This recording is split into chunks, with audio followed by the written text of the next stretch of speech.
ఈరోజు కథ పాము మరియు ముంగీస్. ఒక ఊరిలో భాస్కర శర్మ, కమలమ్మ అనే బ్రాహ్మణ దంపతులు ఉండేవారు. వారు దాన ధర్మాలు చేసేవారు. వారు ఎంతో దయగలవారు. వారికి కొంతకాలం వరకు పిల్లలు కలగలేదు.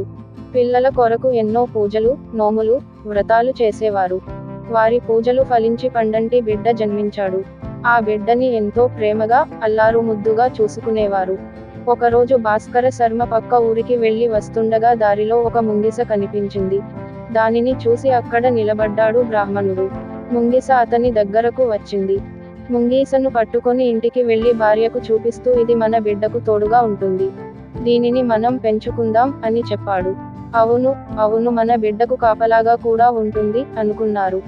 ఆ రోజు నుండి బిడ్డతో పాటు ముంగీసను కూడా చాలా ప్రేమగా పెంచుకుంటున్నారు. ఒకరోజు భాస్కర శర్మ పూజలు చేయడానికి బయటకి వెళ్తాను, బిడ్డ జాగ్రత్త అని చెప్పి వెళ్ళాడు. కమలమ్మ కొంతసేపటి తర్వాత ఇంటి పని, వంట పని చేసింది.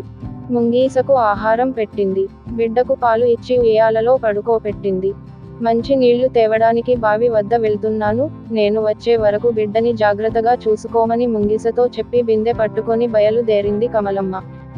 సరే అన్నట్టు తల ఊపింది ముంగీస. ఊయలలో పడుకున్న బిడ్డ వద్దనే కాపలా కస్తూ ఉంది ముంగీస. కొద్దిసేపటి తర్వాత నల్లత్రాచు పాము ఊయలలో ఉన్న బిడ్డ వద్దకు రావడం గమనించి ఒక్కసారి ఎగిరి పాముని పట్టుకొని కొరికి చంపింది. ముంగీస మూతికి ఆ రక్తం ఉంది.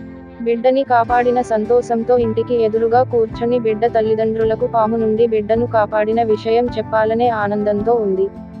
అప్పుడే వచ్చిన కమలమ్మ ముంగీస మూతికి, వంటిపైన ఉన్న రక్తం చూసి ఇంట్లో ఎవరు లేని సమయం చూసి నా బిడ్డని చంపేసింది అని బోరున విలపించింది. నమ్మినందుకు ఇంత పని చేసిందంటూ ఆవేశంలో నీటి బిందెను ముంగీసపై విసిరింది. ఆ దెబ్బకు ముంగీస విలవిలా కొట్టుకొని చనిపోయింది. ఏడ్చుకుంటూ లోపలికి వెళ్లేసరికి బిడ్డ ఉయ్యాలలో క్షేమంగా ఆడుకుంటూ కేరింతలు పెడుతున్నాడు. పక్కనే కింద పెద్ద నల్లత్రాచు పాము చచ్చిపడింది.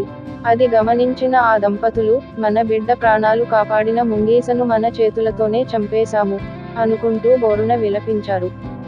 నీతి: ఆవేశంలో తీసుకునే నిర్ణయం అనర్థాలకు దారి తీస్తుంది. Please like, share and subscribe to my channel. Thanks for watching.